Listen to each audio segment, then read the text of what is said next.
অন্যদিকে অসমের বন্যা পরিস্থিতি নিয়ে বক্তব্য রাখলেন অসমের মুখ্যমন্ত্রী ডক্টর হিমন্ত বিশ্ব শর্মা। তিনি জানালেন যে গত দুদিনের তুলনায় অসমে বন্যা পরিস্থিতির উন্নতি হয়েছে এবং আগামীকাল তিনি জোরহাট, শিবসাগর, চড়াইদেহ জেলার বন্যা পরিস্থিতি পরিদর্শনে যাবেন এবং তিনি এই বিষয়ে মন্তব্য করেন এবং গত দুদিনের তুলনায় অসমের বন্যা পরিস্থিতির অনেকটা উন্নতি হয়েছে।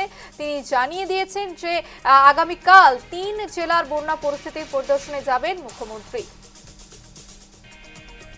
বানপানীৰ পৰিৱেশ যোৱা 2টা দিন ধৰি যথেষ্ট বেয়া আছিলে। আজি অকণমান উন্নতি দেখা গৈছে। অহাকালি মই যোৰহাট, শিৱসাগৰ, চৰাইদেউলৈকে যাম। ইতিমধ্যে আমাৰ মন্ত্ৰীসকলে, বিষয়াসকলে তাত কেম্প কৰি আছে আৰু যিমান সম্ভৱ হয় বানপানীত বান আক্ৰান্ত ৰাইজক সহায় সহযোগিতা তেওঁলোকে আগবঢ়াইছে আৰু অহাকালি ময়ো ৰাইজৰ লগত থাকিবলৈ চেষ্টা কৰিম।